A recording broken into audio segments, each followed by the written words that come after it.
Welcome back to the Blue Room, coming to you live from the Tactical Financial Studios in beautiful downtown Phillipsburg, New Jersey. I'm your host, Tommy Werther, and we will be right back after this moment of silence to honor our fallen.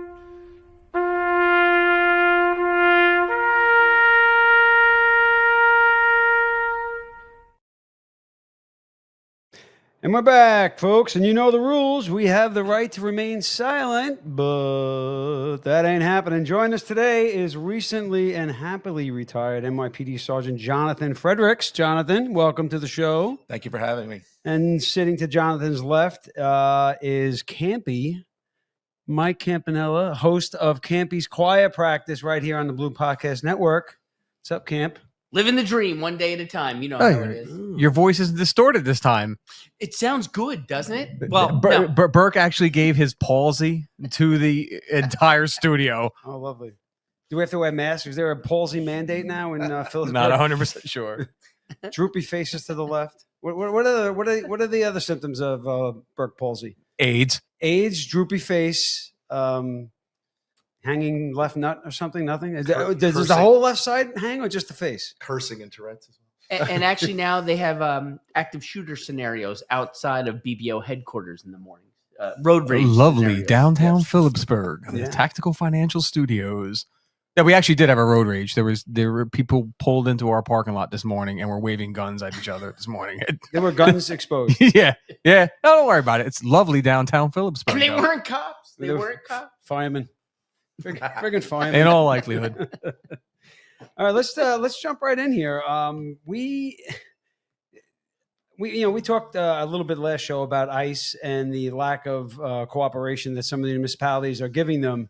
And the one was up in, I think, Rochester, New York, where the mayor and the commissioner or the police chief come out and scolded the officers for assisting ICE when ICE had asked for backup on a car stop. And it's only gotten worse. New Jersey has definitely said, hold my beer. What's the AG? Plaznik? Placken. And Murphy signing mandates now that tell the New Jersey State Police that they are no longer to not only assist ICE, they're no longer allowed to report on a popped warrant.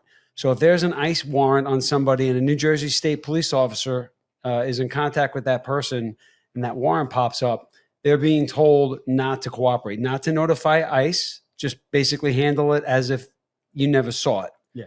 Don't ask, don't tell.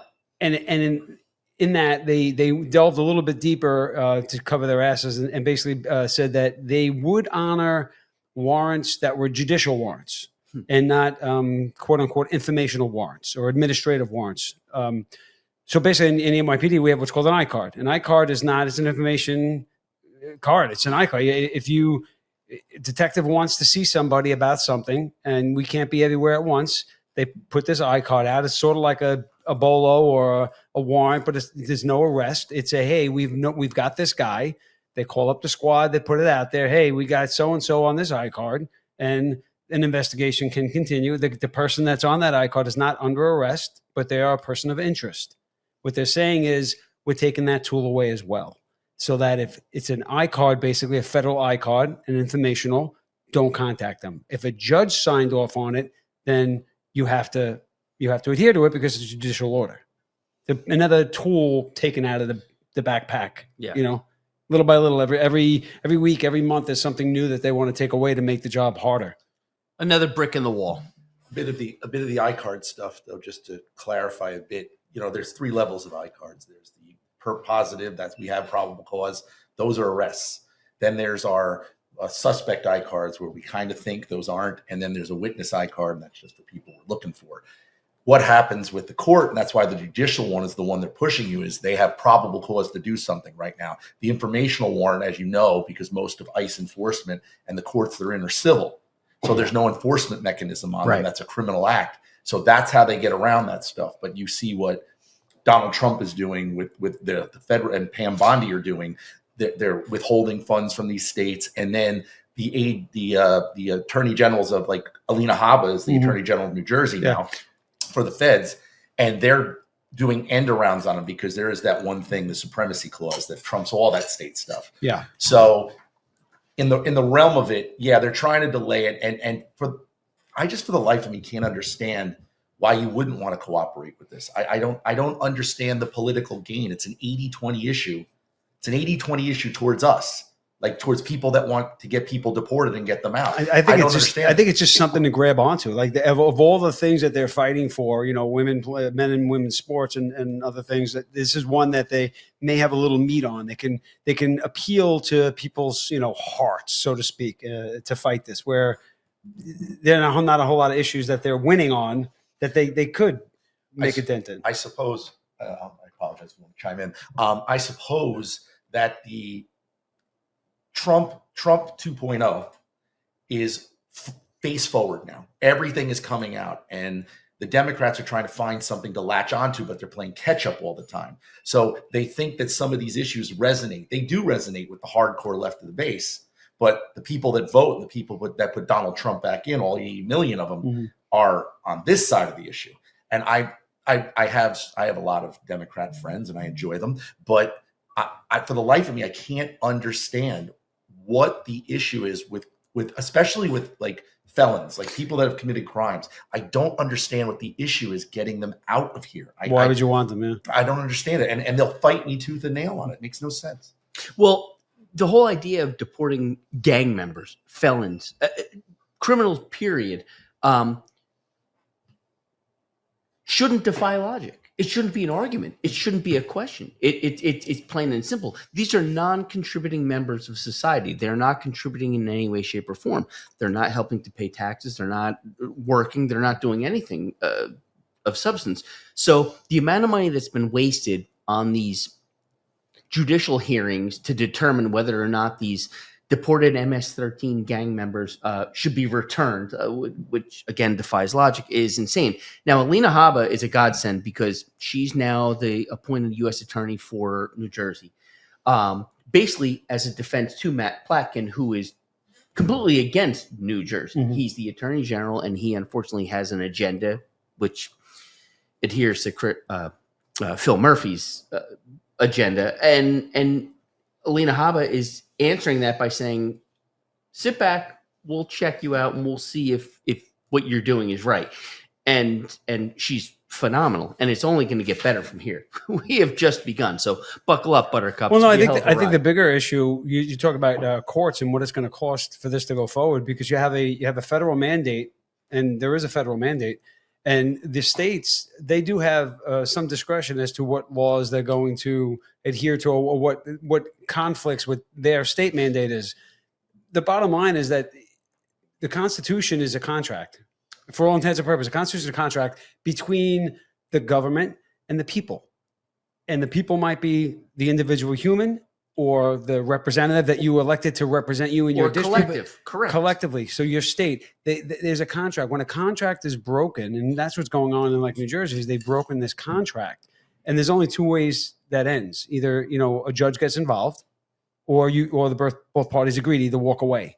If you walk away from that, it's like a cessation, basically. Yeah, but, and it's written. It's actually written in the Constitution. They can do this. Listen, following the concept of new federalism, the states are allowed to provide more protection. And it's like Campy's point, like, right? How are the states justifying keeping illegal immigrants? They're not. They're not. They're just going to court and burning through money. They know that they're going to lose. They know that they're on the losing end of a battle, and they're going to try to justify it. In the end, are they trying to delay to midterms? Is that the plan? Well, they're delaying everything. This is soundbite stuff. This is Murphy being able to say, "I tried." This is some Congress fought against MAGA this is some Republicans. senator, saying, "Hey, I did this. We did all we could do." Even though they agree with a lot of the stuff that's going on, they can't say it. Right. They're just looking for their bit. I think the bigger problem, and the one where Democrats can latch onto, was what happened with that deportation of those Tren de Agua people back to Venezuela, and that one poor bastard that probably isn't part of it. He was a gang member, but he had protection here. Mhm. And I think what's going to end up happening is they're going to give these guys at least a minor bit of due process, because even if you're not a citizen here, you're afforded the same rights that everybody else is if you commit a crime here. Yes, illegal immigration, it's a crime, but it's a civil matter. I know Tom Homan quotes that federal statute, don't ask me what it was, but he quotes it all the time. He burned AOC on that when she didn't know what she was talking about. Yeah. But it's still a civil matter. And when you're going to take somebody out of the United States, and how is it a civil matter? Immigration law is civil law. It's not a criminal matter. It's never been. Really? Yeah, immigration law is civil. It's like property. It's trespassing. It's property. Breaking into a country is a civil matter. What they should have done a long time ago, and this would mean Congress would actually have to Do something. work. And good luck. And don't get me down the rabbit hole of the continuing. This is both sides. The continuing resolutions and letting any president do executive orders, because it just gets them reelected and they don't have to do anything. Mm-hmm. But if Congress really wanted to be serious about it, they would make federal law. They have to codify it. They would make federal law, immigration law, criminal. It would be criminal to come in here, not civil. And the civil part is where all these left-wing agitator groups nuances get away. And the problem with that is it lets them follow a whole nother rabbit hole where they believe they have a justified argument. And the problem with that is the Constitution was written the way it was for a reason. And again, it was written in such a way it could be amplified or improved upon as time went on. But the basics, the plain and simple, is if you're not from here, you need to come here the right way. If you're coming here the wrong way, you need to correct your shit. Or as the musician once said, check yourself before you wreck yourself. Oh, Right? 1 second. Did you say the musician? Is Jerry in the room? Can we bring him in? Yeah, we can bring him in. Absolutely. I'm sorry, I didn't. And if you recall, Donald Trump said we solved the immigration problem. All right, John, nobody cares. John, nobody cares. John. No chiming no chiming. Okay, no chiming. Hey, Jerry, you there? What's up, guys? Can you hear me? Yeah, hey, fine. 100%. So, guys, with us is Jerry Kane, retired NYPD sergeant, big friend of the show, big supporter of what we're doing. Welcome, Jerry. Thanks for coming on. Well, thanks for having me. I saw all you guys lined up with your bourbons. I had a rundown. I didn't have a rock glass, but I have my USS New York mug, which is pretty damn good. Yeah. So, cheers. Ooh. Cheers, brother. So, we're going to get into a little bit later in the show. We're going to get into some parole stuff. And that's why we asked Jerry on. He's got some interesting take on some personal issues he's had, and he can explain that a little bit later as we go deeper in the show. But Jerry, we were just kicking around the what's going on in New Jersey with the judges and the governor saying that they're not going to cooperate with ICE, and then the Supreme Court getting involved here, and how it's just getting convoluted and civil versus criminal stuff. It's just a nightmare over here right now. Listen, first of all, it's a hugely complicated issue, right? America needs workers. We don't have enough citizens to staff our industry. But we have laws, and maybe we need to reform those laws so we can let people in and work the crop cycles for all our America's farmers, and we can let decent people in. There's no doubt that people that commit felony crimes should just be deported, period. They don't have to have a trial here. They're not citizens. They should, But there should also be, like you said, to rewrite the law, the process of getting in, Right. Sponsorship and a tracking issue. Look, if you can't be tracked, then you need to go. We're tracked by our social security numbers, which Right. these folks don't have. And I don't think anyone is going to sit here and say everyone that's not here now should leave. Right. Like, it's not, we're closing the doors. And even the hardest core liberals, even more liberal than yourself, would even say, at some point you got to slow things down a little bit. I'm a centrist, but for all my cop friends, I'm like they think that I'm like eating at Biden's house because I have a place in Delaware. They think I'm like barbecuing. Centrist is where the future's at. Centrist is where the future's at. That's where it goes. We've been bipolar. They're swinging from one extreme to the other extreme. Yes, The middle is where the answer's the at. moderates. That's an anything. That's a religion. I'm and probably politics. the oldest of the four of us, and I remember as a kid growing up that there were like a group of Congress people and a group of senators from both parties, and when the fringes were yipping at each other, these guys, these mature adults, would get in a room together and hash out a solution to a problem. And now, I've got to be very careful here. Yeah. A retired member of the service who's a legislator in New York State told me a story that he had a good idea, and he's a Republican. And he couldn't float it because the Democrats would shoot it down because he's a Republican. So he goes and he whispers it in the ear of a friend of his who's a Democrat, and that guy proposes it. Because if it was associated with a Republican, it would have never had a chance. Mm-hmm. That's crazy for two reasons. One, that kind of polarity is insane. But two, that means that these legislators are violating their oath. They're supposed to support us and stand for us and support the Constitution and do their best. No, they're in a tribe and they're going to support their party. And it's maddening to me. It really is maddening. Yeah, but I think when you talk about supporting their party, each state, each city, everyone's got their own little thought process of what is right. When you say us collectively as the U.S. are never all going to agree or even get close to agreeing on most of the major issues. So depending on where you live, there's going to be a differing opinion. There's going to be the us in Pennsylvania and not necessarily the us in California. Right. Those politicians that are beg, borrowing, and stealing and trading favors for their constituents, their base. And as good as anyone else that most business gets done in the back room anyway. Yeah. That's the way it has to get done. So at the end, and it sucks. Like you said, it's a horrible thing that you have to go behind people's backs and shake hands with the devil to get something good done. But if that's the way it has to be, that's the way it has to be. It's crazy. No one likes how the sausage gets made. And when you talk, when you talk about the bifurcation of us and the polarization of us, what we're doing right now, that's the blame. The social media, the algorithms push you to the fringes of everything, and everybody thinks that's the way the world works, and then everybody just goes further and further into their tribe. I don't want to win or lose, and you're not thinking about moving things forward.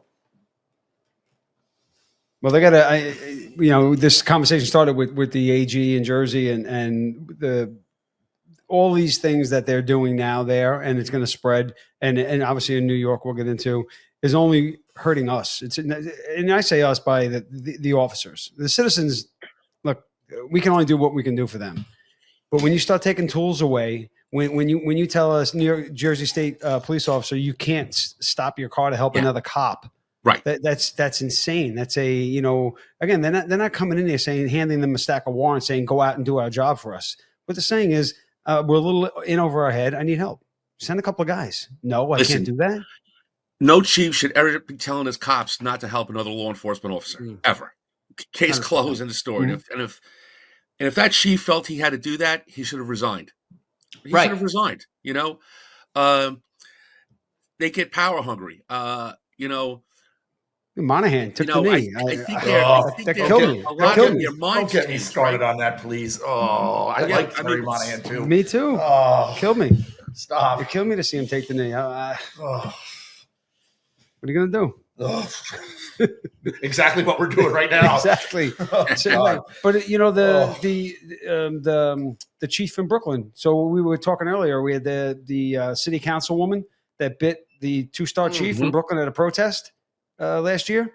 The charges were thrown out. I mean, the injury. We have a photo. Can you pull that in? Yeah. This is the guy's arm. I think that guy was a Fulbert inspector, Tom. Dude, the photo and the name, it was a 2-star. Oh gosh, Jesus. Yeah. So this guy takes a bite. That's a full mouth bite. Look at that. We've all seen bite wounds. That's as bad as it gets. That is as bad as it gets. That's how they got Ted Bundy. With the bite wounds, the bite marks. It's a Saturday for Campy. Welcome to the jungle. Well, she so now they've come to an agreement, so to speak, that she's going to attend some, anger management type program, and that the victim in the case, the 2-star chief, was okay with this, which is, I doubt that. May or may not be okay. But the real kick in the teeth, though, the real kick in the teeth for this is that when she bit that chief, his name is DiGiacomo. I think Frank DiGiacomo. She bit him and she assaulted him, but she assaulted all of us. And his job was to defend us. His job was to get her prosecuted, to protect not only him, but every cop that works under him, near him, or even close to him. He failed law enforcement community by accepting whatever freaking deal was shoved down his throat. And I don't very rarely say things about cops that I don't have a very intimate personal knowledge about. But I'll tell you what, based on what I know and what I've read, that guy's a coward. That guy's a coward. He should have stood up and said, I don't give a fuck about my job. Prosecute this elected official that assaulted a member of the service in uniform in front of thousands of people. And we put our fucking tail between our legs and we cowered away. Fuck him. So I don't know what happened with this chief, but I spent a year working on a police commissioner's staff. And it's a completely different universe up there on the 14th floor of 1PP. And I mean, there's so many chiefs in the NYPD that when Flight 587 crashed, and I'm there, I got there first. I'm the first guy there from the police commissioner's office. There was a chief, a one-star there that I had never seen in my life. So I worked for the police commissioner. How could there be a chief that exists that I've never seen in my life? That's how big the job is, right? Mm-hmm. So they're all up there, and the commissioner has 40,000 people that work for him, and these chiefs have thousands of people that work for them. And like I topped out at sergeant. The most I ever had working for me was about 25 people. And it's just a different mindset up there. They're all thinking about, are they going to retire and take over the Boca Raton police? Are they going to run for sheriff upstate or something like that? Or are they going to work another 7 years and pay that pension? And they don't want to be forced out of the job, and they don't want to have a ding on their resume. And I don't know. It's really... It's disheartening. Different. Well, you remember in the police academy, they taught, I remember, us versus them mentality. You can't get drawn into the us versus them mentality. It's not us cops versus them community. And obviously, we all know that that's bullshit because it is us versus them. I don't care what year you got on the job and when you're going to get on the job. It's always going to be us versus them. It's the difference is how you handle it and how they handle it. Okay? We're not on the same team. So let's not be confused by that. Us versus them used to be the cops versus the community. Us versus them now is cops versus their own. Yeah, their own. So you got a mutt on the street, right? The mutt on the street will stab you in the back. Why? Because it's a mutt. That's what mutts do. All they care about is where they're going to get their next fix, the next steal, whatever they're doing. They're mutts. We expect that. Within our own ranks, we're stabbing each other, and for what? For weekends off, or for a take-home car, or for another star on your shoulder, fraternity's dead, or kid. Just because you can, just because maybe you didn't like the way that person. Like, what the fuck, Tom? You were on a job when this happened. This happened. I can't speak to all other jobs, right? With this like an NYPD focused conversation right now. Yeah, this happened when they decided to specialize all these units in the precinct, right? So, and then they threw minimum manning out the window, right? So if I was a sergeant, I had the conditions team in Midtown North. I had 5 guys working for me. If my guys produced, they could just call me on a cell phone and get a 28 approved. They didn't have to call time records or roll call or submit a 28 and get guys. The 28 is just a slip of paper that says you can leave early. Right? Yeah, or have the day off for the guys. They would call me and I would cover them because they were a producer. The captain, the inspector knew that my team was producing. That was on me. And I took care of my guys, and I was part of it. And it's 100% hypocritical. Good to the good, bad to the bad. Yeah, when it was, when most everybody was on patrol, either on a foot post or a sector car, we were all in it together. When everybody was in a specialized unit, these guys are doing weed collars. These guys are doing prostitution collars. These guys are looking for guns. When they did that, that's when it changed. Jerry, I have a bit of a question. When did you come on? I came on in 85. So you were 9 squad chart. Was it still around in 85? I was a 9 squad chart guy. That was 9 squad chart was awful, but yes, everybody saw each other. Yeah, you got to work. Everybody saw each other. That was the big advantage. And my other thing is you were and they drank together and we socialized together. More importantly, and the other thing, choir practice. The other thing I wanted to ask you, Jerry, was you worked at 1PP, so you know well as anybody else that it's the red wedding up there. They're all waiting to stab each other in the back, and kill each other all the time. And God! And yes. I recently retired, and I mean, we have Kaz Doherty who gave himself a 6 star. Oh my God! Who the hell cares? Trust me, they care. Trust me, they care. But The first soundbite worth listening to. That's funny. you know, this guy, he's always trying to ruin my chi. But so it's the Red Wedding up there. And so it's a different mindset. When you talk about those chiefs and where they want to be, they're all looking for the next star, the next bump, the better assignment, because everybody knows chief of patrol, chief of detectives is where you want to be. Everything else is a made up job. So I was curious because, like, when you worked there, did you see that? Like, I mean, and that's probably the reason why these chiefs do what they do. Actually, so I worked for Bernie Carrick, and we had the executive team that supported Bernie was really, really strong. We had the chief department was Joe Espo. You can never say a bad thing about Joe Espo. He had Bill Morange was the chief of patrol, and Bill Ali, who had been my captain in Midtown South, was the chief of detectives. And because they were strong, it showed on 9/11 and the days after, right? Because what could have crushed the job kept rolling. And I like to tell people this. I'm always amazed at the job that if you were only an NYPD cop from September 10th of 2001 to January 1st of 2002, you lived through 9/11 and a complete rescue and recovery effort that went on for months. We still pulled off the mayoral election. We still pulled off the New York City Marathon. We still did the Thanksgiving Day Parade. We had anthrax attacks. Like, we didn't have enough crap on our plate that some whack had to send us anthrax. A plane crashed in Queens, right by Tom's house, Flight 587, and we still did New Year's Eve. And and the Yankees were in the World Series. So, like, it was. Yeah, if you got through that, like, yeah, we pulled all that off. We pulled it all off, and I look back at it now. I did 20 years in 1 month on a job. This September, I'll be retired 20 years in 1 month, which is crazy, right? Well done. Keep collecting. And thank you. That means I'm in a bonus round as far as the pension goes. You don't look a day over 50, though. How did you pull that off? Jesus Christ, that's Jason Bourne. I'm very proud that I served on the NYPD. What does the sign say back there? By the way, that sign up on the top says "Run like you're chasing someone." I ran in the Marine Corps Marathon in 2016, and my wife held up that sign. So like she remembers I used to be a pretty active anti-crime cop, getting in foot chases all the time. So the job has great history, great bones. I think the DNA of the job will survive the things that are happening now. I think society has got to come to the. That's a tough one. I'm not really sure. I'm not sure if I agree with that sentiment.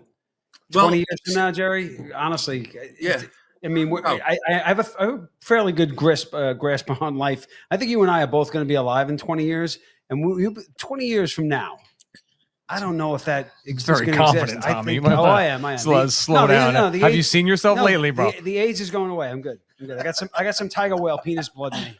I'm all right. I got this. I honestly, I don't see, like, my kid right now would say I want to get on the job. I vehemently argue it. And I had this discussion with Patty Lynch when he was on the show. It is an admirable job, and his son's on, obviously. I don't see that. I think in 20 years, no. I still pump up the job. I like it. I love it. I encourage people to take it. I love it. I wouldn't trade a minute of it. I didn't go to school. My kids will say to me, "You don't regret not going to college?" I said, "Absolutely not." Because I wouldn't have met your mother. I wouldn't have the life I have, and never would have become a cop. Wait, you met my mother? Oh, everyone's had your mother. Everyone's had your mother. Tommy, avoid the low-hanging fruit. So, well, listen, you're going to dangle it in front of me. So I'm a third generation cop. I love the job. I wanted to be a cop since I was 5 years old. My dad's my hero. He was, the first cop I really knew. I love the job. I loved everything about it.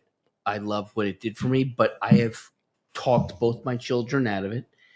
And what sucks about that is I'm so proud of my legacy, but I don't want them to know what I know. I don't want them to do what I did. And like you said, our biggest fear back in the day when we got on was getting killed in the line of duty. Nowadays, you worry about the guys and girls wearing the same fucking uniform coming after you for some shit, for some crap. Social media, I mean, we didn't have phones, thank God. Back then, when we got on, we survived. God, thank God. Or cameras or any of that. when Jerry got on the job, there was like a tablet and a chisel. Yeah, That's how they Jerry, call boxes, right? He wrapped his nightstick on yeah. the ground. Summons. Listen, I think the statute of limitations. Wyatt Earp was running right behind him. But when I got the Flight 587, I go walking around the block, and I see this kid is walking through the scene. He's just like walking with his hands by his side like he's normal, and I realize he's carrying a camcorder. And I took it and I chucked it over a house. You would have thought it was the NFL Combine the way I threw this thing. And I kind of realize now that was probably a robbery, right? Like a rob too. Like I said, statute of limitations. 7 years. That ran out a long time ago. All right, we're gonna take a quick break. Okay. Maureen's gonna join us at 4:30, so give us a couple of minutes to set her up, and then we're gonna take off from there. What we want to talk about. All right, I'm gonna go refill. Guys, we'll be back in 2 minutes, guys. 3 minutes or so like that.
And we're back. You guys took care of your business? Well taken care of. Thank All you. good. I wouldn't say well. Like what? It was Okay. okay. Swaddled like a baby. Jerry, you with us? I'm here. Jerry's here. All right. I am sending out the bolo. We're getting the call. I will try to stay away. You got just pray for the booth, No, please. So, we were talking earlier, and this has been an ongoing thing about how police are mistreated in this country, this state, the city, and the parole board in New York is just a mess. It's a nightmare. That call's coming in now, Tom. You want it? The our caller, is our caller there? Should be, yes. Hey now, Maureen, are you with us? I'm here. How are you? Hey, Maureen, how are you? Good. Thanks for having me on. Awesome, Maureen. We're here with Jerry Kane, who you are awfully familiar with. Is that a good thing? Though? Yes. Yeah, I guess Jerry's all right. It's a good thing. He's a great guy. So, guys, Maureen's brother Tony Dwyer was an NYPD officer that was killed in the line of duty working in Midtown South.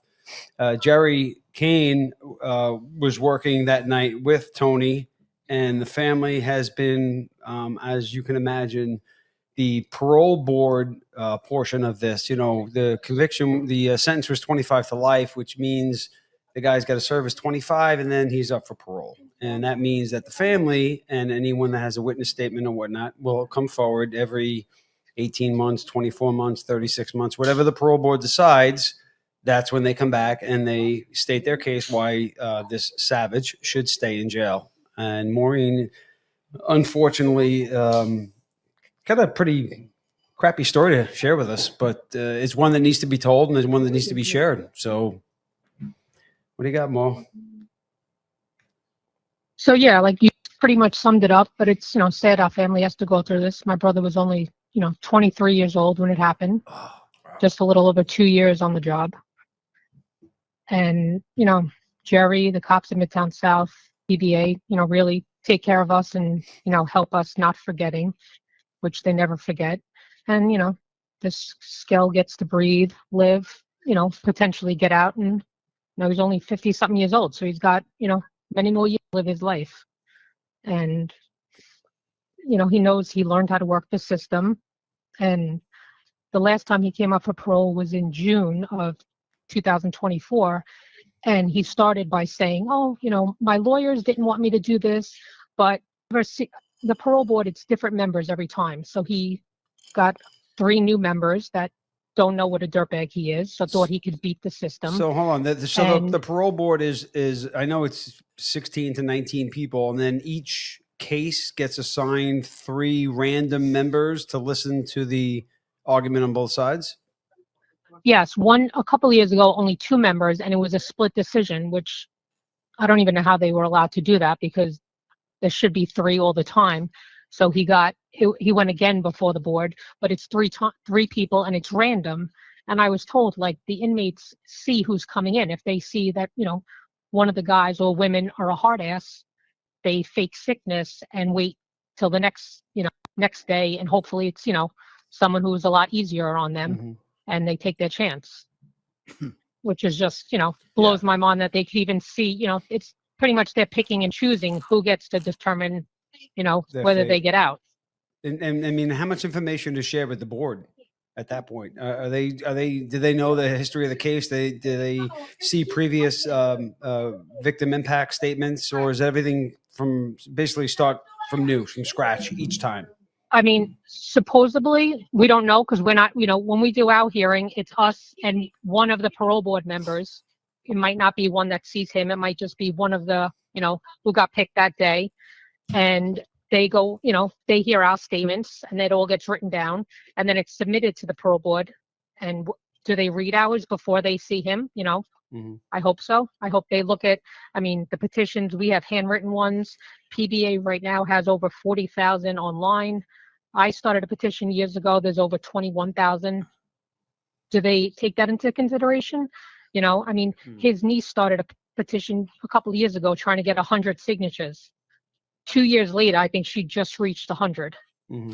We're at, I mean, we got to be at almost, 70,000, and this scale, has 100, not even.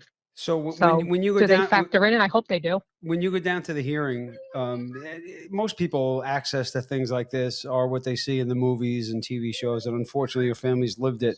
So if this is kind of, a little bit traumatic, I'm sorry, and you don't really need to answer any of these questions. But can you kind of give us an idea of what the room is the family on one side of a room, like a typical courtroom, and the inmate on another? Are they very separate incidences that these interviews take place? No, Are you I ever actually in the wish same he room? was across from us. We're in New York City in a building, and a month later he goes at the prison. There's no even, Mhm. it's not how you see it in the movies. It's pretty much our family goes and who's ever with us. We speak to somebody. It gets, a stenographer's there writing typing everything away. And then a month later he goes. And then we have to wait probably a month to, 8 weeks for them to make the decision. And then they notify him first, and then we get notified what the decision was. So I feel like when we were talking earlier a little bit about the process here, it seems like, in New York State, we, our, well, not New York State, but the House of Representatives, they have 2-year terms, and they spend most of their in between election years campaigning for the next one. It sounds like the families are often in the same kind of position where you just got past the first this board hearing, and now it was shot down, and now you got to start preparing for the next one, which could be 18 months to 2 years. It's almost like a full-time involvement to murderer in jail. Like, is that accurate? Pretty much. I mean, like I said, he's going for a repeat. So this one that's coming up next month is a do-over from last year's. God willing, he gets denied. He goes again in September, which is his original one. So we could be doing this again in, a couple of months, because we go probably a month or two before. And it's just, you're pretty much trying to sell your family members, like trying to prove that their life was worth more than this piece of garbage. That's what you're doing. You're saying you have to keep doing it. how it's affected us. I'm sorry. And then you have to keep doing it. It's like you're selling the same. Yeah, you're selling the same story every couple of years to a different group It's of like people. you're retrying the case. You're retrying. Yeah. Yeah. I mean, and they try to tell you, like, don't talk about the inmates, what a dirtbag he is. It's like, no, I want them to hear it from me that we know what he's a dirtbag, because soon enough, they're not even going to be looking at that. They're going to say, well, look, he got his master's degree in jail. Right. What a great guy he is. Right. They're not going to be looking at his, I mean, he was on parole, I believe, or probation when he did this to my brother. Yeah. The state he was in, and came here and, killed Maureen, in the police. Maureen, can I ask you a question? John Fredericks, you had never met me. Sorry. How are you? I'm doing well. How are you? Good, thanks. Do you have to constantly get new signatures? You're talking about those 70,000 signatures that you have already. Do you have to go back and get them again and again and again? It's like a technical question. Or those signatures float to every single parole board hearing you have?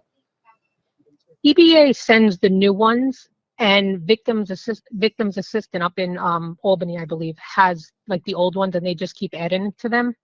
And they supposedly, send over, the number that it's at. I get new ones. I get handwritten ones every time I go. I'd like to have, like sometimes, I have 200, sometimes I have 1,000 when we go before the parole board, because I want them to see it. Like, this is what I got. And Jerry knows it. If we said today, hey guys, 5 o'clock tonight, we're having a turnout just to come sign a petition to keep him in jail. Mm-hmm. We would be there for 4 days. People, Yeah. strangers, people Yeah. who weren't born when this happened. Yep. You ask, like I said, you go to this guy's family, they don't even sign the petition to get him out. Yeah, but now It's like- they've made it so- they made in it so easy. 2020, when this mutt came up for parole, me and my partner were with Tony when this all happened, and my partner got COVID and was going into the hospital to go. He ended up on a ventilator for 18 days. He's still alive, thank God. Before he went to the hospital, he emailed Maureen his parole, opposing letter, because he didn't want to die without getting that letter in. And that's like funny a little bit, but that's how deadly serious we take this. This is, and we when all like you- to say we'll never forget. We don't forget. we don't forget. We are in this until I'm an old man now. Maureen was a kid when her brother died. Mm. You know, we don't forget. I'm not an old lady yet, though. So Yes, hold on. Your son. I was going to say, define old. You're someone's old lady. There you go. But we were talking earlier, Jerry, about how the unions have gotten involved, and the PBA, the New York City PBA, which is the police officers union, has made it very easy to sign these petitions, guys. Like you can go on the PBA website. I think we have a poster up there with the website. You can go on the website and you can click on the inmate portion at the very bottom of the page, and you can sign off on 10, 15 of them, whatever's there. You Right. literally click all, and it says Yes, into all of them. the amount Yeah. of time you could send 15 letters Right. to these boards in a shorter time than the booth would spend on maybe a Temu buying like a replaceable mouth for his blow up doll. That insert. Yeah, If people only knew who was running, We these have a controls. lady on the show, Tom. So that's why I said doll. We are a rudderless ship. It's so simple, guys. I make jokes. How many? We're all on social media. Everyone's on Facebook. Everyone's on X, and this, that, and the other thing. It takes in 3 minutes. You can sign off on 10 of these, 15 of these, and every single one. And it sounds like they're cumulative. So for every single time that the family has to go through this, there's another X, another 5,000. Oh, now we have 700,000 signatures. Now we have 1.2 million. Right. And they don't make it easy to on the families to keep these people in. They keep changing the rules. And I know not originally, but at some point, witness statements were allowed. People could come in, and now it's immediate family only. They're making it harder and harder for people to put up the argument that these people deserve to die in jail. They want to let them out early, but Tony doesn't come back any sooner, right? No. So the benefit only goes in one direction here. Hey, Maureen, if it's okay with you, can I talk for a minute about what happened to Tony so people understand? Of course. So, McDonald's was getting burglarized at like 3 a.m.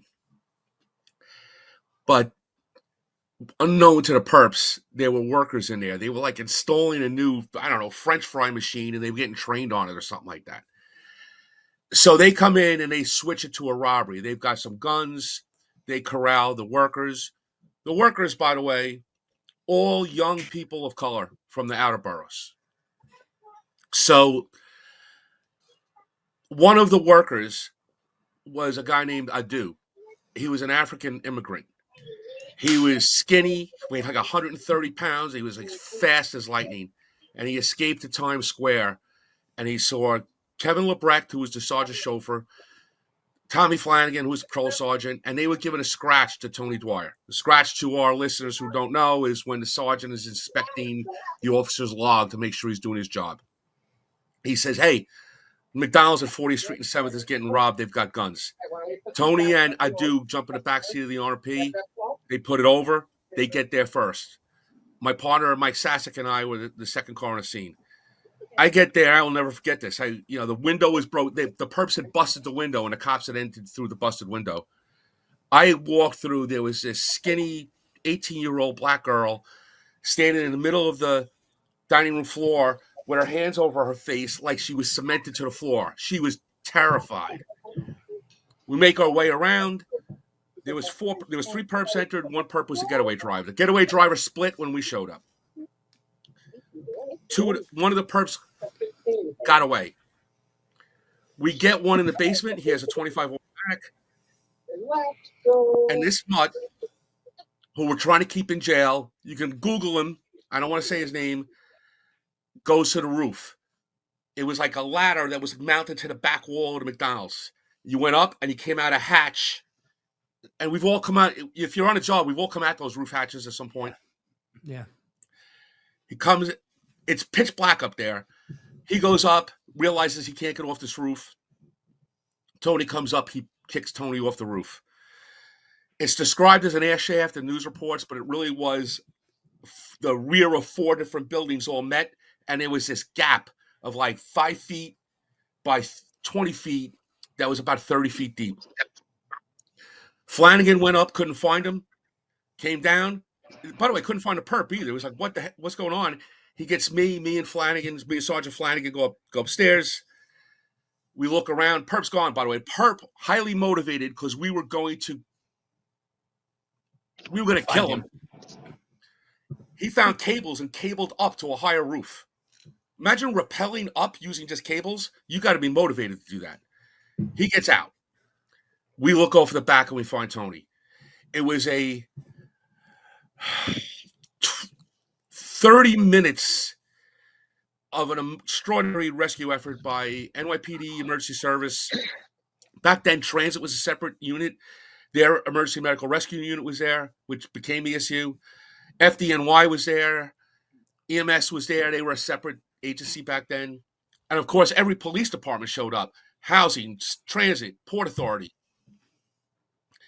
About 30 minutes into it, Tony went into unconsciousness.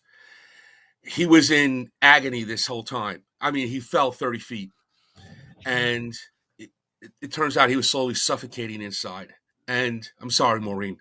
And it's okay. We go down to the next. The firefighters and ESU guys use sledgehammers to break through to the next building because they couldn't extricate him up for medical reasons. They just couldn't do it. And when they bring him into the next basement, I'll never forget this sight as long as I live.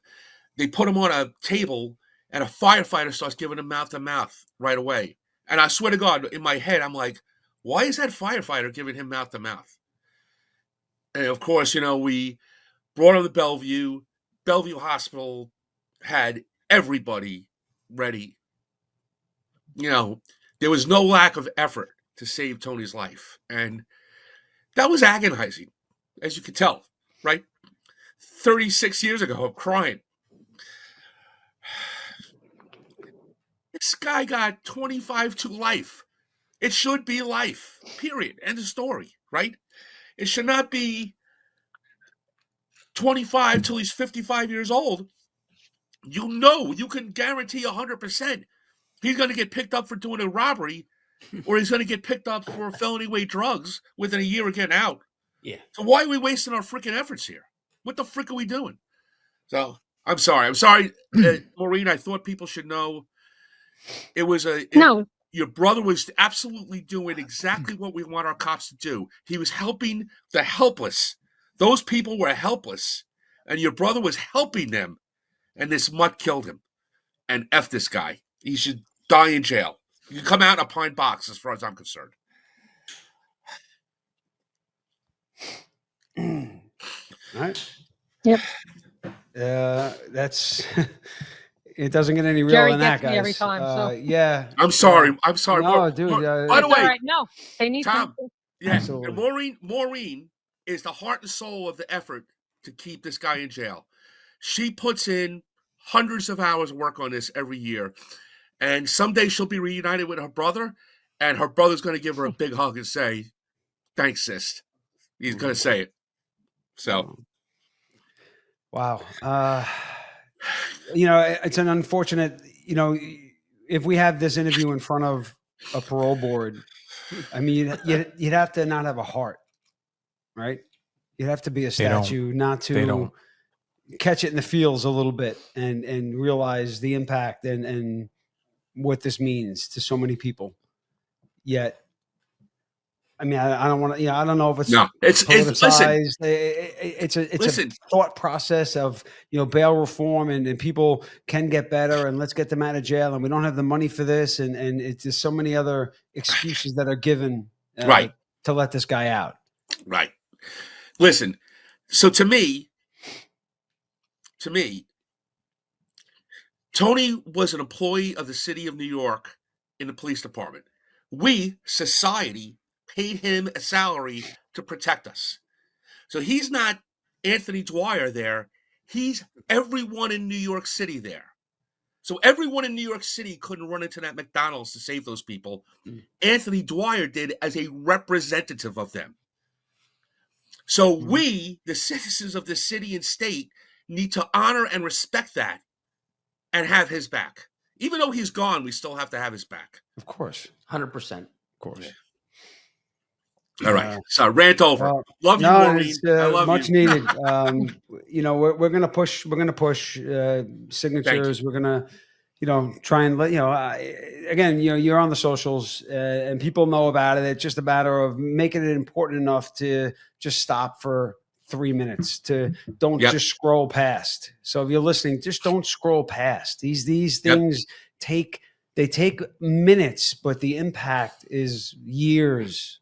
Yes. Years. Yes. And for what? Listen, it's going to be 36 years. I remember it like it happened last night. I'm sure Maureen remembers it like it happened last night. Of course. I know that Marge remembers it like last night, and Larry and Andy remember it like it was last night. And God rest his soul, Ed, who's now with Tony up there in heaven, critiquing our podcast right now, I'm sure. Oh God, I quit. Hold me a spot, Ed. Hold me a spot. So listen, thank you guys for having me on. I know you guys, like a lot of people say never forget, but not everybody walks the walk. You know what I mean? Yeah. A lot of people talk the talk, but not everybody walks the walk. So thank you very much. Well, we appreciate you taking your anytime time. his name can be remembered. And, absolutely. So we're gonna try and do our part here, and you guys obviously are gonna keep doing yours. Yeah, I'm gonna try to get to say this, but the Mutt, he apologizes. He said if he could take Anthony's place, he would, which is, he knows what they want to hear. He would never try to take his place. If he can get a do-over, he just wouldn't get caught. That would be the only thing different. He would, if Anthony had a do-over and the same outcome, he was going to die and leave us, he would do it hands down. He would have done it again. That's 100%. The difference. I mean, 100%. I would never try to compare them. There's no comparison. You're comparing like the devil to an angel. Yeah, no, that's just not even. He was I like my other brothers. Anthony was my favorite. Hey, he was just hey, and Maureen. they know it. He was the best. Nothing, what they say is he is that person. People always say when someone dies, "Oh, he was such a great guy." He was. Let me tell you, he was. Anthony was a great guy. First of all, he was a great cop. He was strong as all hell. He was dedicated. He had a nice flat top. He had a nice. So, but when we worked together back in the '80s, I had like brown hair, flopping all over myself, and he used to tell me, Jerry, you gotta get a crew cut. You gotta get a crew cut. Get a haircut. Get a haircut. And now look at me. You didn't have the piano strings like Moynihan, did you? No. He's got the Giuliani piano strings. No, Maureen and Jerry, do either of you have a funny story about him that you want to tell, or something funny that's amusing that Jerry could tell you one. Makes you smile? I'll tell you a PG one before Jerry tells you any of his. Those are boring. So I have 2 teenagers, and my husband works in the city. So anytime we go to an event or go see him, I'm terrified waiting on the train, like waiting for the train to pull in. Yeah. And when I was probably 9 or 10 years old, my brother took me into the city. My dad worked in the city, and we got on a train to meet my dad. Well, as we're waiting for the train to pull in, my brother goes, "Mo, you see that lady over there?" I'm like, "Yeah." He goes, "She likes to push little girls onto the track." Oh my God. Like, oh my God. He sounds like a lovely brother. This is the PG story. This was my life with 3 older brothers. I was handcuffed, pushed down the stairs, and he said, so he had to call my father who worked in the city, and my father had to come and get us because I wouldn't get on the train with my brother. And now every time we're waiting for a train, I tell my kids, I'm like, please stand back. They're like, why? I'm like, Uncle Anthony ruined me. I'm so afraid that someone's going to try to push me on the track. But he made you safe. You will never get pushed on the tracks, believe me. And your kids won't either. Fighting before that happens. So I'll tell a story, and Maureen's heard this story, and then I'm going to get off because I got to. I told my wife I was going to make chicken cutlets. So don't talk to Josh about chicken. Not chicken chili. And Not chicken chili. I'm watching the police department beat the fire department at UBS right now. Hey now.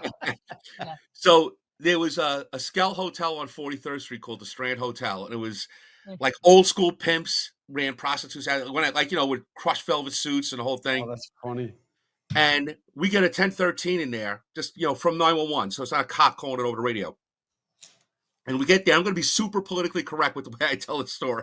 So we get there, and the desk clerk, who is from, the subcontinent, is like yelling, "There's a cop needs help in the elevator," and it's like a 9-story building. It's got one elevator. And it's got like the old-fashioned dial that goes like this that shows like where the elevator is coming up and down, and it's coming down, and we can hear the elevator rocking and rolling. So there's like 8 of us there, like maybe 2 cars pulled up and maybe 4 foot posts came over. So like it's a 13. We could hear there's definitely some violence going on in the elevator. So like 5 of us have their nightsticks out, and like 3 guys have their guns halfway out of their holsters. Like what are we gonna find when this elevator car door opens up? And the car door opens up, and there's a pimp beat to a pulp at the bottom of the car. And Anthony looks at us and goes, "What's up?" like he was like, "Hey, is everybody here to see my handiwork?" Yeah. And back then, of course, Hey, buddy. it was 91, 98, and that was it. There was no arrest, no Clear. stop, question, and frisk form, Oh, that's no body camera review, No further action. request. Anything like that. So do you still have the hat? You got to take the pimp's hat, right? You got to finish the rest of the tour wearing that hat. So Anthony, listen, Anthony was a fun-loving guy. He was a great guy. He was a good squad mate. Look, when he called in 85, you wanted to see him show up. When he called in 85, you knew it was legit. It wasn't bullcrap. He would have been an excellent cop. He probably would have become. I would think he would have become an E-man because he had that volunteer firefighter experience and stuff, and he was big and strong, right? So good guy for breaking into stuff, kicking things down. Emergency is good for, right? Yeah. The guy you wanted, yeah. Yeah, and the people of New York City and the people of New York State really missed out, and of course, no one missed out more than Maureen and her family. So it sucked, whatever. Well, all we can do is, like I said, keep the memory alive and make sure this guy doesn't get out. Maureen, I'm going to shut up. You can close this out. No, I appreciate you guys letting us on and talking about him, and hopefully, we get the outcome we want. Does the booth Or have the website? He didn't make it. Is the website like pba.org or NYPD? PBA.org? Yes, Yeah, we had it up earlier. We put it in the comments as well. I'll throw it up again. Yeah, it's very easy. You either search his name or you could just click all to keep all cop killers in jail. Takes nothing. It takes nothing. That's easy. So that's the least we can do, right, guys? Yeah, that's an easy. All right, thank you so much. Go PD at the hockey game. Hope you guys enjoy. Jerry, thank you so much for calling in. Hey guys, Maureen, thanks for having me on. I'd like to see you. Dynamite. Thank you guys so much. Appreciate it. Thank you for sharing. Take care. Bye-bye.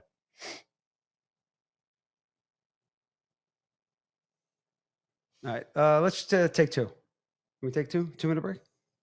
Just 2 minutes.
we're back. That was a heavy piece, man. I wasn't expecting. Yeah, definitely. I guess that emotion, and I don't know why I wasn't, because I know Jerry's very passionate about this, and I had not met Maureen, but that was heavier than what we're used to. But it's important, I think, to share and not forget. Just Puts things in perspective. Yeah. But we were talking earlier, Maureen and I, on the way over when I was driving in, about the parole and how the system is a mess. So this guy right now, parole board has a choice in every case, the distance in between hearings. So you go to parole. This guy got 25 to life. So he did his 25 years, and then 24 months later was his first parole hearing, denied. And then it did that 2 cycles of 24 months. Then it went to 18 months, and now it's 16 months. They went last June, and he was denied again, which gave them from last June of 24, and their next date would have been September of 25. They appealed, the inmate appealed the decision. They were giving a new date, which is June coming. And if he's denied in June, they still have to go back again in September. So the family is going to do June of 24, June of 25, September of 25. And then at September 25, that board, if they deny him, could say, oh, we're going to see you in 6 months. Now the family's back in 6 months. And then it can go to 3 months. And then it can be every month.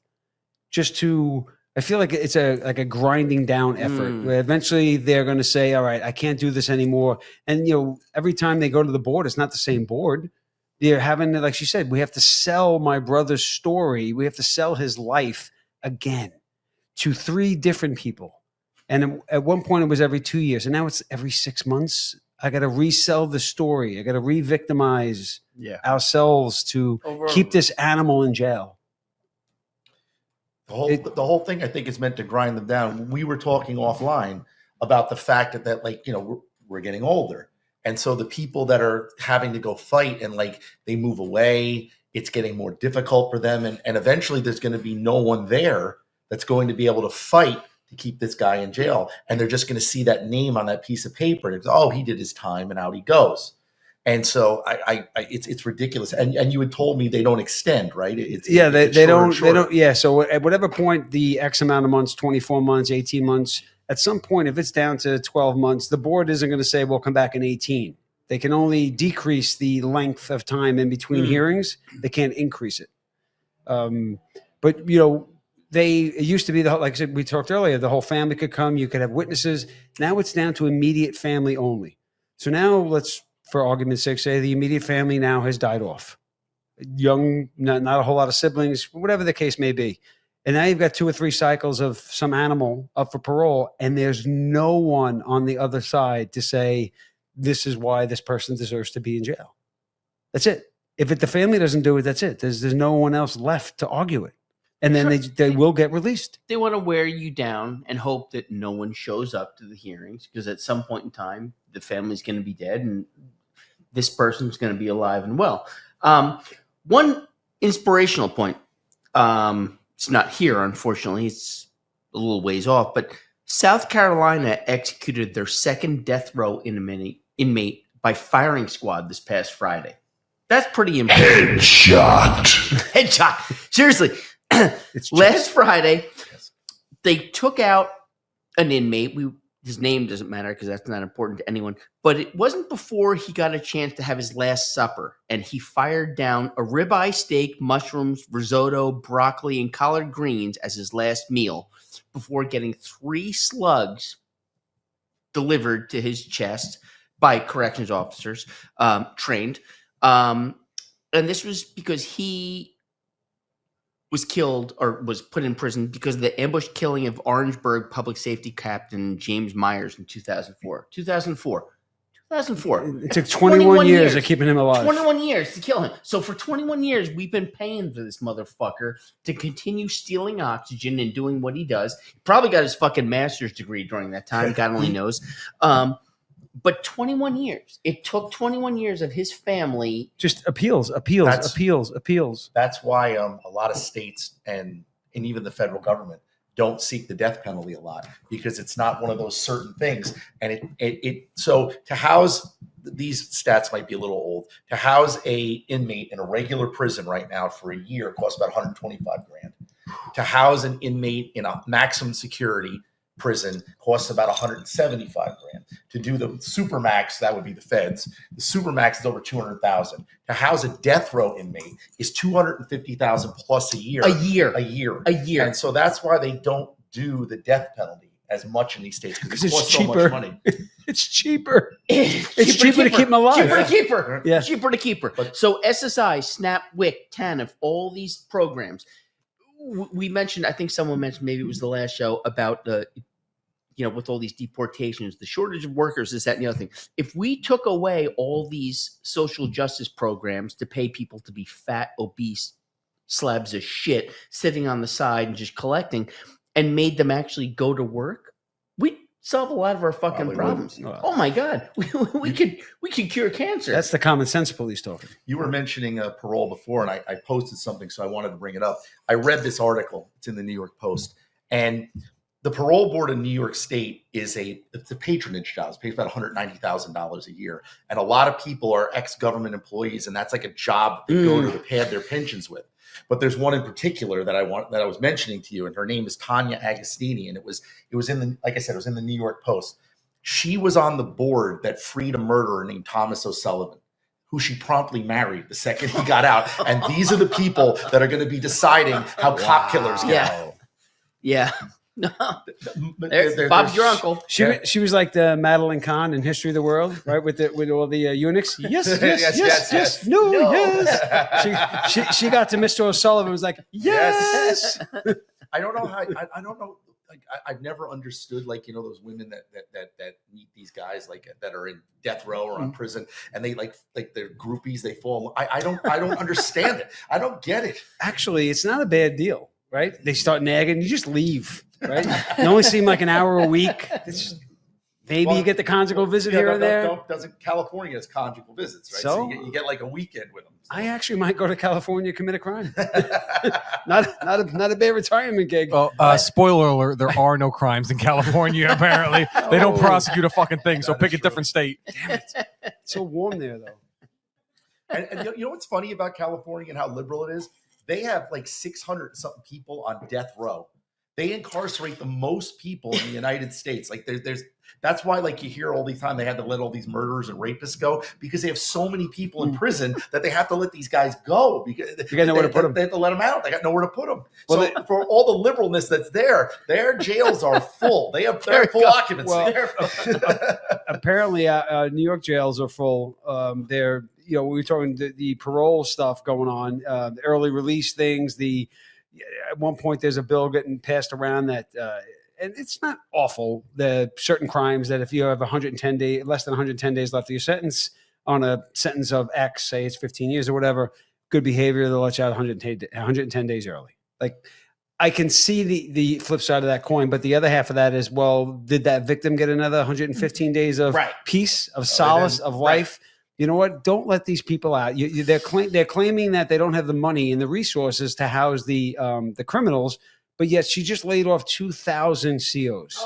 2,000 COs that only wanted a fair wage and a safer work environment. That's all they wanted. Make it safer for us to come here and pay us a decent wage, and we'll do everything that we've always been done since we worked here. We're trained to do, and we'll keep doing it. So you can't say we don't have the manpower to house inmates, therefore we're going to let them go. It's another kick the can down the road bullshit. Oh, we have a problem. Instead of fixing the problem, let's put a Band-Aid on it. Oh, let's take away one of the issues, the inmates. That's not the problem. That's not the problem. It never was. But this is New York, though. New York and California, simpatico. But it was kind of like what I was telling you. So, like, everything in government is inefficient. I know you're all shocked to hear that. And but like I told you, it costs a lot of money to house an inmate. So I'm not going to talk about the specific case we were on. That was a very emotional story, but just the parole board and the government doesn't look at it like a cop killer. That's just a murder. It's just a case. It's a case number. And so now this guy is, we were chatting about this. This guy is 70 years old. And and we all know he's going to go out and rob a bodega somewhere. He's going to do something. Yeah, he's going to do something. That's a corner store for my white friends. But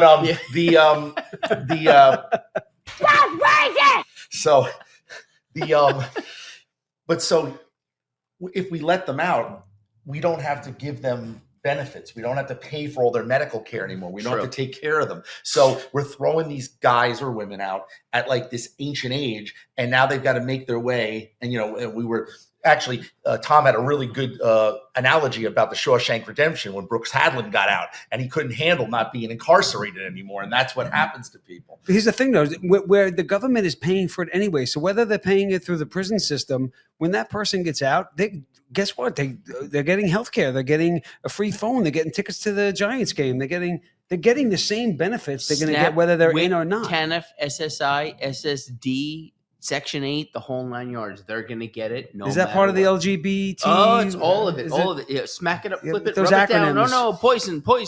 Yeah. It's for real. True story. But it's and that's because that's why you can't see a doctor, because all these people are getting doctor care. But that's only in the VA. Those poor sons of bitches. I guess I got to be nice to the other side for a moment. I don't know what the answer is. I don't get it. Like, okay, I'd rather this guy rot in prison. But if I'm paying, let's say now he has cancer treatments and all this other stuff that's going on, and he's costing me $500,000 a year to keep him alive in a jail, I'd rather be kicked out and let him live in some crappy apartment somewhere and just, hey, look, guy, you got to wait 10 months for a doctor, and by that point you'll be dead, and what do I care? No one's going to pay any attention to you anymore. I've said it before. Death row people, I'll give you a choice. Either you face the man eventually, or we'll give you a $500,000 credit or whatever the number is, and you can distribute it to your family or whatever. So you got a wife, you got a kid, you got whatever you want to do. You're gone. Here's $500,000. You sign this contract, says you no longer want to live, and this is the reward. We'll put you down. They'll save millions, hundreds of millions of dollars. Now, I'm sure there's probably some legal issue there. There might be a tad. I think it's a good solution. Signing your own death might be a little tad. If I ever become president. Tommy Werther. Tommy W. for president. I approve this message. I'll tell you, on our southern border, and I will have Mexico pay for that wall. If I Mark become my words. if I become president, Mexicans have no fear. I got you. I got so many more. I got so much bigger fish to fry than the Mexicans crossing the border. Everybody's getting it. No habla español. Mm-hmm. Sí se puede. The one of the bills that they're trying to get. Well, forget about the bill. How about the who wrote it? The New York City Councilwoman to ban the. It wasn't even New York City. I'm lying. To ban car stops. Not ban them, but to deregulate why you can stop somebody. Tinted windows, expired registration, failure to signal, broken lights, and they want to, again, another tool to take out of the bag. Well, they're adding to that because it started because in New York City anyway, weed smell is not a nexus to get in the car anymore. Right. And the one that I can't stand because they added it is those furtive movements. Yeah, that furtive movement is the fucking gun you're putting out of the car. That's why I'm grabbing you out of the car. Yeah. And we can't do that anymore. And so, we can get into the khaki cowboys another time that are violating all that. Yeah. But the it's kind of one of those things where it's I don't have to deal with it. So let's make a political thing. When Ron DeSantis flew all those immigrants up to illegal immigrants. Sorry. Yeah. To was it Martha's Vineyard? He went to Chicago. Chicago and New York had a deal. Martha's Vineyard had those 50. They called out the National Guard. You can't have the brown people on Martha's Vineyard. That's right. No. They activated the National Guard to get them out of there real quick. All these people that were advocating, why can't we? They're all just people seeking asylum. And the minute you put them in their fucking neighborhood, it's like, well, wait a minute. Get me the fucking military. Get these people out of here. Even we have Obama's wanted. We have our wine tasting next week. There was an article in the paper today about the 6th precinct, the Village, and that say what you want, but that's a liberal area. It's fun. It's a fun place to go, but it's a liberal area. Mm-hmm. They don't like the cops. Now all of a sudden they got the junkies on the corner. They got the guys like the pooping, 80s. pooping everywhere. They got the robberies and everything. And the whole article is about we need more cops. And I was reading it and the tears were flowing down my eyes. I was laughing so hard. Oh, now you want the cops because now it's in your town. Look at the school safety system, right? They couldn't do it. So PD took it over in the early 90s. And then they said, oh, the police president was too much, and went back to a school security safety officers, took the cops out, and now they're begging for them back. Yep. Yeah. Like, yeah, we don't need you here. Oh, we need you here. Columbia University, you're not allowed to patrol within 1 block of the university on either direction. Yep. When all the shit hit the fan last year, all of a sudden, where are the cops? So now the cops not only on the sidewalks in the campus. Yeah. As soon as it broke down in May, what they do? Get back outside the perimeter. We don't want you here. What happened this semester? Right back again. Right back. No, you can't have it both ways. Cause and effect. They vote for it. Yeah, they do. Yeah, you were talking about like New Jersey specific stuff a little while ago. Well, they voted for this. Yes. They voted for this. You had a chance with it. Was it Citarelli? Yeah, Joe. Regular Joe. That's what his campaign was. But you had a chance with him. You had a chance to put somebody else in. Dude, he missed by 4 points. I know. I think it was like That was 48-52. That was pretty freaking Crazy. crazy. You missed by 2 votes. You still missed. That's Yeah. They still voted for it. They still voted for it. It sent a message, I think, across the boards. It Virginia, did. yeah, definitely did. It definitely did. And well, the next round is going to be interesting. Well, they got to put, and I've said this about the Democratic Party for years, put up a viable candidate. That's Right. it. You want to get rid of somebody, put up a better candidate. The Dems have not put up a better candidate for They president got this guy in 15 Spiller years. or Spinelli or Spirelli or Spiller or whatever. He's a board of ed guy. He's an NJEA guy. And the bummer is because of the NJEA, which is a huge Pile of shit. No, Yeah. I'm sorry. no, Finish your sentence. but that's it. They're money for the ad for the Democratic Party, plain and simple. They're funding him. He's got a lot of money behind him. So it's just another Democrat. Is he saying anything different? No. Here I was hopeful. No. I was hopeful that was the centrist candidate. No, they don't go against each other like they should. No. Spady looked great. Chitterelli, Bramnick, they all. Is he both running of them- as a Democrat or as independent? No, well, this Spiller guy is running as a Democrat, but then we have the good guys. We have Spadia, Chitterelli, and Bramnick, who are all running as conservatives and are great and have great track records and phenomenal records for what they've done and what they want, and their voice, their vision is phenomenal. And there's a chance. We got a good chance. You know what the good thing is? Phil Murphy fucked things up so bad the last couple of years with his teeth and his hair that realistically, we got a good chance of unfucking the fucking. Like we should have done it. You should have. Oh, I don't live in New Jersey. Should have done it the last time. Well, we should have done 12 years Came ago. close. Well, Came close. The Close is only horseshoes and hand grenades. Horseshoes and hand grenades, 100%. But I think we got a hand grenade this round. I feel pretty good. But again, that's not an overnight change. If we swapped No, out the you're right. governors in New York, the assembly is going to be Democrat for probably the next 15 years until they can weed them out. Hopeful. Yeah, she's Ugh. Who is voting? Who is voting for that? I-87 corridor elects everybody. So you go from New York City straight up I-87 to Albany, and that's all that votes. They get Buffalo. She gets Syracuse. Yep. God. Very liberal. And she's, I mean, like a box of rocks is smarter than her. God, and I don't she understand. really- I don't get it. But I mean, like, it's just. Ham sandwich. Jesus Christ, that's Jason Bourne. That didn't even make sense. Yeah, that really didn't make sense. That one That didn't one- make that sense at one- all. The first one was good. I thought there was a bomb coming, but no. That was a good one on Jerry. That was a good one.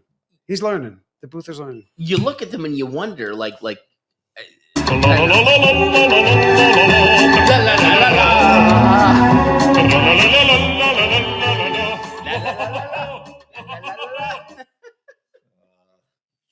All right. So now maybe you'll learn. This is why he asked us to check our guns at the door. Not in the parking lot, though, apparently. Yeah. Lovely downtown Phillipsburg. That was me. I heard that sound from my car. I just started letting rounds go. Oh. Anywho, next show. What do we got? Oh, and you do plugs first. Go around the table. Does Campy have anything to plug? Oh, here we go. Wait, hold on. Wait, Campy, before you do that, let's not forget Mike's standing order. Hold on. Go ahead. No, wrong. Look up at the screen. There you go. Oh, excuse me. The Politicast, which is There you coming go. up, it's super exciting. Saturday, April 19th at 3:30 p.m. We're going to be having a special guest, Janine Aquafrida from Brooklyn, who's outstanding, who's amazing, and that's going to be super fun. We're going to be having some politics and some comedy, police comedy, which will be super fun. Current events, getting things done, which will be delicious. And that's Saturday the 19th, Politicast show event. 3:30 p.m. 3:30 p.m. It's going to be delicious. Delicious. All right, go with your plugs, Campy. Everything's All right. delicious. Sergeant Nicholas Lettieri of the Torrington, Connecticut Police Department, age 34, 11-year veteran, passed away on April 5th from pancreatic cancer, which is terrible. He was born and raised in Red Bank, New Jersey, where I'm from, that area. And he's got a big family in law enforcement, big family from the area. His young wife, Megan, and his 2-year-old son, Finn, are left behind with the terrible void. So for that, we have a donations for the fundthefirst.com. There's a link for it, fundthefirst.com, to help Nick's family. And they have a link up there for that, which is going to be coming up later on. And I just thank you guys for having me. Really, it's great to be here. It really is. It's wonderful. Aww. Was it delicious? It was delicious. It was And you know what? delicious. This is I'll tell you right now. You know what's most delicious? Meghan Markle had a big event in New York City this weekend. Oh my and god! you can't fathom the fuck I don't give about the royal family, because about 250 years ago, I guess we took a break from them and we're like, thanks guys, we're all set. Yeah, We're good. and now they had a big deal, and the NYPD had to provide security for Meghan to go to a fucking show. And Well, she's do like a some princess or some shit. yeah, she had 4 fucking cars, and the NYPD had to come jump in to help out because she's that fucking important and impressive. She's very So important. if she were double jointed, she'd fuck her own face. But anyway, We put that fun. Wow. We put that fun the first. yeah, link. there you go. That's, So switching back, we put that the link in the comments. thank you. Yeah, very you're much. welcome, John. A lot of anger there. I believe me and Mike Fried are the 10th of May. 10th? I believe it was. I believe you're the 3rd 3rd of May. 3rd of May. I believe we're the early show, 1 o'clock. Sports banter, sports fun, and a little Yes. more NYPD. Mike is going to get out of his Silent Bob routine, and we're going to be great. It's going to be a good time. Join us. Excellent. Bring It's the gonna be beef in. phenomenal. Bring the fury. I bring Now, Tom, I bring I'm I'm gonna. I'm not I can- muting you today, Tommy. You can get What, my lineofdutycigars.com. www.lineofdutycigars.com. And for If you're those of not you- patrolling with the pig, you're doing it wrong. Wait, what? There's no pig. Well, there's a pig. You go on the website. The new cigars will be in beginning of May. We have a couple of sampler packs left, and then we'll have the full gamut available for delivery. That's where you're going to get them. We're not going to get them in stores. You're going to get them from me, right from the horse's mouth. www.lineofdutycigars.com and nypdpba.org to Yeah, put it sign back the up. petitions. Very Yeah. what did I say? Petitions. Petitions. Yeah, sign the petitions. Very important. Just takes a couple of minutes. We're going to stay on top of that. We're going to make sure this guy doesn't get out.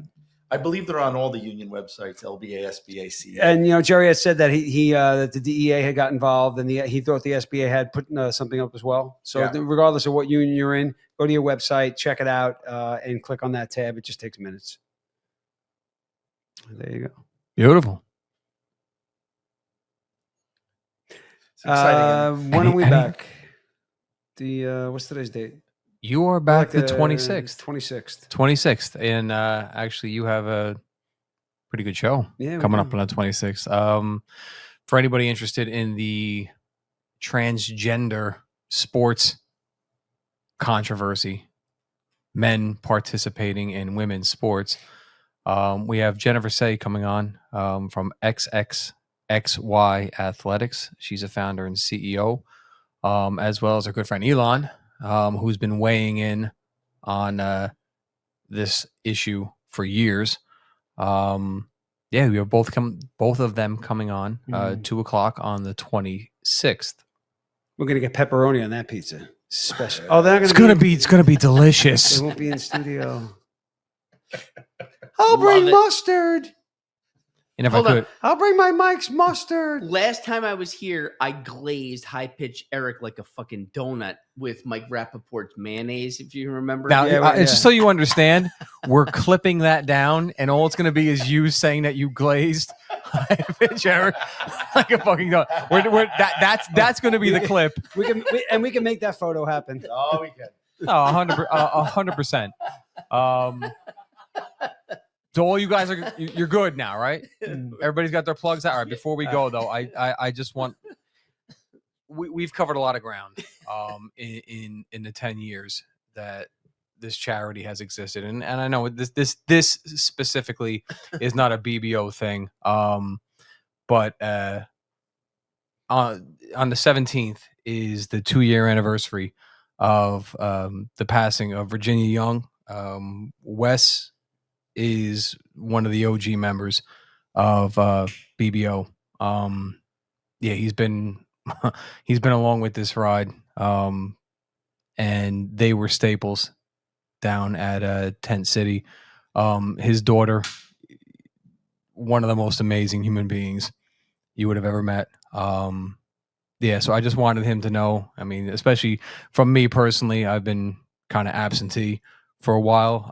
I just wanted him to know that we were thinking about him. Yeah, 17th, if you guys could just keep him in your thoughts. 2 years since the passing of Virginia Young. All right, Tommy. Sorry to bring you out on that, but go ahead, bro. No, we're good. We're wrapped. All right, guys. See you on the 26th.